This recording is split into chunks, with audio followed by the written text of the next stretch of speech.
Obrigada, Aline, seja bem-vinda, né, nessa disciplina. É uma disciplina ainda, né, no formato de seminário, que tem o objetivo de os alunos irem aperfeiçoando o seu projeto, que ainda não está finalizado. É importante, quando a gente convida uma banca, falar isso. É um projeto ainda, né, então eles estão, numa primeira etapa, eles definiram objetivos, introdução. Nessa disciplina, a gente espera que eles tenham avançado um pouco mais em metodologia, né, proposta de produto educacional, que é um pré-requisito do mestrado, e aí essa forma também deles irem aperfeiçoando a fala, a apresentação e sedimentando melhor o projeto. E daqui para frente é submeter comitê de ética e dar os encaminhamentos. Então, só para você saber, as partes que estão mais sendo avaliadas é a metodologia e o produto educacional nesse momento. Claro que tem que casar com o objetivo, né, e tudo. Então, nós fazemos o seguinte: ele tem até 20 minutos para apresentar, como é pré-projeto, às vezes é 15 minutos faz, e depois você, como convidado externa, nós vamos marcar 15 minutos, né, trazer uma contribuição, um novo olhar. Aí um professor da disciplina fala também 10 minutos e um colega também faz o exercício de ler e avaliar, que é em torno de 5 minutos também, tá bom? Pode então começar, Vitor, a apresentação? Beleza. Isso vai passar aqui. Beleza. Então, boa tarde para todo mundo. É um enorme prazer aqui. Fico honrado pela Aline poder participar junto com a gente aí, fazer a contribuição. A Aline, ela é a minha supervisora de ensino e pesquisa. Ela é doutoranda no programa lá da UNB, ela é psicóloga. E eu creio que vai contribuir de forma esplêndida e com certeza além da doutora Dione e dos colegas que estão aqui. Então, o meu projeto de pesquisa, que ainda está para apresentação aqui, para contemplar a questão do seminário 2, é a implementação de um curso de formação pedagógica para preceptores em metodologias ativas. A progressão que houve desde lá do processo seletivo do mestrado até o momento atual, teve mudança tanto da titularidade quanto também a formação, foi filtrando aquilo que eu precisava ter como entendimento. Então foram várias mãos, foram vários conceitos, foram várias opiniões, foram várias contribuições que teve de melhoria até chegar no ponto atual. Eu creio que vai ainda melhorar até o desfecho da dissertação e quem sabe a defesa futuramente. Então era antes a avaliação do uso da metodologia ativa para preceptores em um programa de residência, passou para a voz dos preceptores um olhar sobre metodologia ativa no programa de residência. Depois foi a última vez que nós fizemos um seminário que foi o impacto de um curso de formação pedagógica para preceptores de um programa de residência multiprofissional sobre o uso da metodologia ativa no processo de ensino-aprendizagem. E agora nós estamos com a implementação. Como que eu vou avaliar um curso que era de tão pouca duração, que era antigamente, para agora, por que não constituir um curso que possa ser já o produto técnico? Então, é onde que nós vamos trabalhando. Aqui um sumário, nós temos a introdução, objetivo, diferencial teórico, metodologia, resultados esperados, cronograma e orçamento. Dentro disso tem as fragmentações, né, claro, no tópico lá de introdução tem a justificativa dentro da introdução, objetivo, dividir em objetivo geral e específico.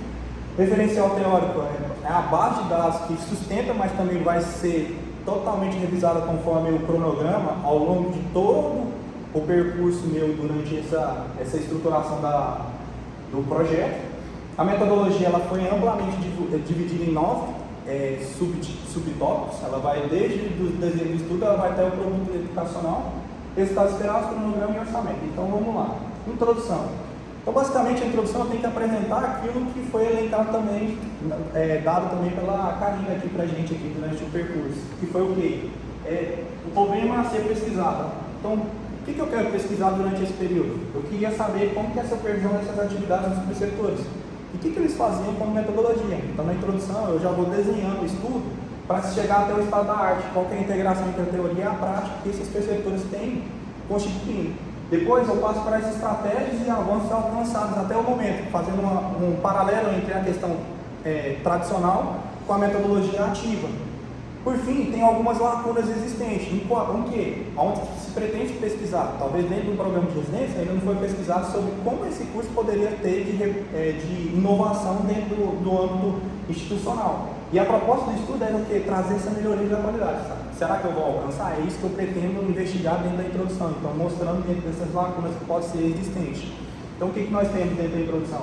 Nós vemos que a metodologia ativa é uma forma, sim, de adoção. Ela não é totalmente inovadora, nós temos métodos inovadores que estão se subsequenciando ao longo do tempo, mas ela não é tão inovadora nos dias atuais assim, não. Ela segue as metodologias fundamentadas por Piaget e Vygotsky. Então, ela não é tão antiga, não é tão nova assim, ela é inovadora em nível de tecnologia. E aí, nós queremos ver se tem uma formação contínua que dá para verificar no futuro a possibilidade de dar uma continuidade nessa formação.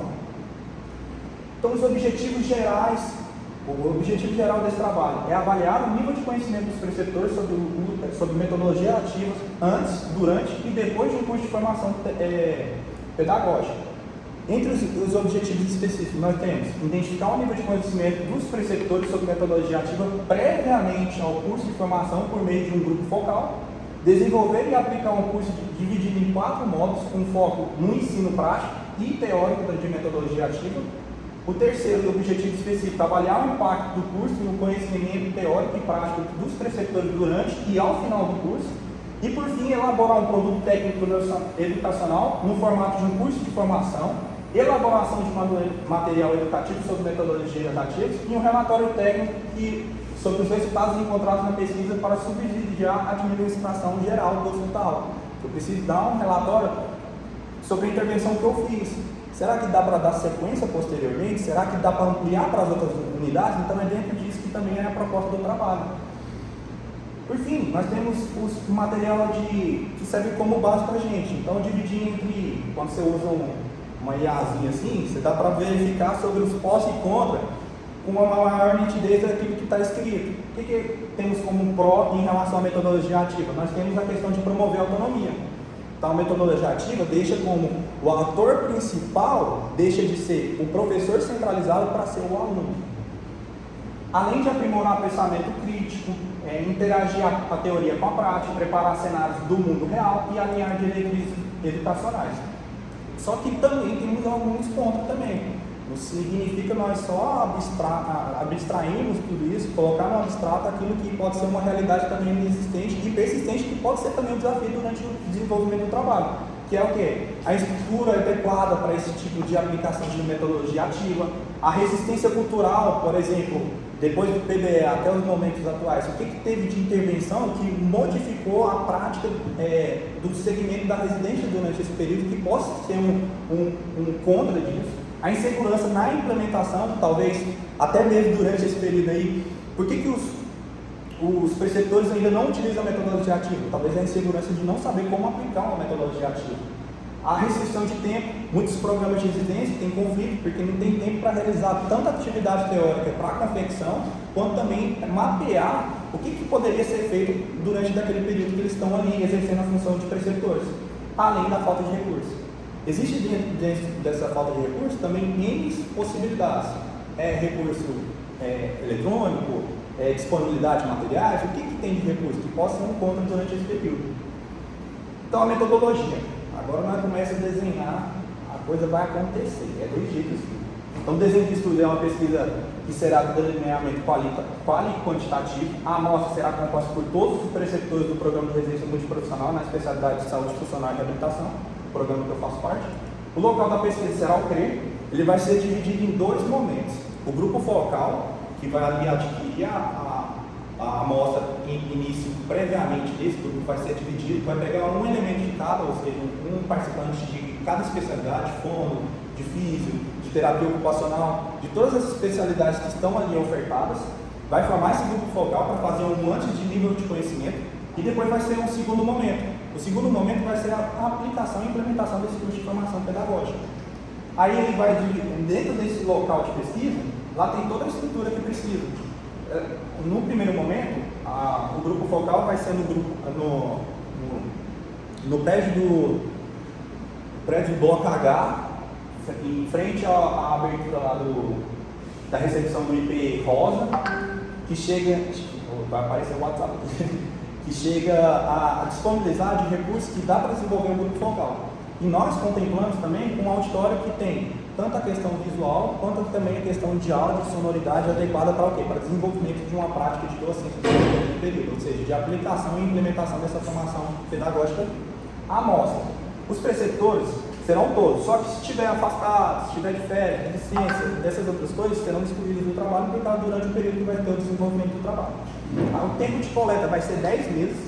Dentro disso vai ser desenvolvido as 3 etapas. A primeira etapa é o grupo focal, que nós vamos fazer previamente, esse nível de conhecimento desses preceptores. A segunda, que no caso seria a segunda e a terceira, durante e depois. Então, a coleta de dados, primeiro ela vai ser mediada pela aprovação do Comitê de Ética. Aprovado pelo Comitê de Ética, nós vamos partir para a primeira etapa, que é a formação do grupo focal. O grupo para uma discussão. Vai ter um mediador ali no meio. Esse mediador, ele vai captar por meio de seja pelo iPhone, ou seja por um gravador, a questão de um nível de conhecimento por meio de um roteiro semi-estruturado, que já é descrito também na composição dos instrumentos. A condução das entrevistas vai ser por esse mediador, e provavelmente vai captar tudo aquilo e vai transferir isso posteriormente para a análise de conteúdo de Barnum. Eu vou exemplificar isso aí quando eu trazer na parte de análise de dados. Constituída a primeira etapa, que foi essa questão de conhecimento, de nível de conhecimento prévio desses preceptores, vamos partir para a segunda, que ela é baseada em quê? Numa pirâmide adaptada de Kirkpatrick. O que ela consiste? Em níveis. Nós temos 4 níveis. Nós temos o nível de reação, nível de aprendizado, o nível de comportamento e o nível de resultado. Em consonância a cada nível, nós também temos instrumentos de avaliação. Por exemplo, no nível de reação, dá para avaliar tanto a avaliação de ação educativa, que pode ser durante o período após a administração do primeiro módulo, a avaliação de aprendizagem você pode fazer também durante o procedimento e também no final do curso você pode fazer com um intervalo de 60 dias, que é condizente depois da planilha que eu coloquei dividido entre os módulos.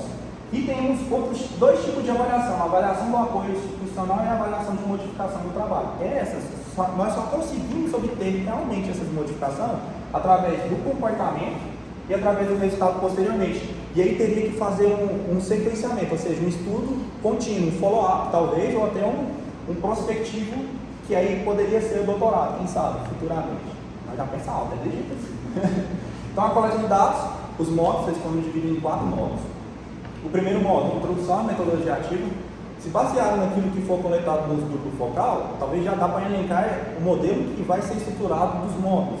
Então, ou seja, introdução da metodologia ativa, nós vamos ter como alguns elementos, conceitos fundamentais, importância do ensino e exemplos de metodologia. Segundo módulo de planejamento e aplicação, estratégia de planejamento, integração com a prática profissional, exemplos de aplicação. Módulo 3, gestão de desafios, barreiras, limitação de tempo e infraestrutura, ou seja, criar caminhos que possam ser executados essa metodologia ativa. E avaliação e metodologia contínua, consiste em métodos de avaliação, feedback formativo e aprimoramento de práticas educacionais. Vitor, quanto que vai ser a carga horária de cada curso? Cada curso vai contemplar uma carga horária mínima de 4 horas. Então, ou seja, cada módulo vai contemplar 4, no total vai ser um total de 16 horas. E após o fim de cada módulo vai ter uma avaliação. E lá é descrito na tabela qual tipo de avaliação vai ser utilizado em cada módulo. Chegou no fim de todos os módulos, vai ter uma outra avaliação, avaliação de aprendizado, 60 dias após a aplicação desses módulos. E os instrumentos? Os instrumentos consistem desde o apêndice A até o apêndice F. O primeiro é o roteiro de entrevista estruturado, no caso é para captar a questão da fala desses preceptores no primeiro momento, antes do curso. Depois nós temos instrumentos de avaliação de dimensões, que seria mais ou menos para nortear a gente como um questionário sociodemográfico, só que ele é bem mais curto, ele é bem mais fácil de elencar, e ele consiste basicamente com informações mais simplificadas. A escala de reação é o apêndice C, é a escala de relação de procedimentos institucionais, que é o RTI-EAD. O apêndice D, que é a avaliação de aprendizagem, que avalia a consistência daquilo que está sendo aprendido durante aquele módulo. O apêndice E consiste no impacto em amplitude, ou o impacto do treinamento, é para avaliar quanto daquilo foi significativo para a função que o preceptor está exercendo naquela unidade.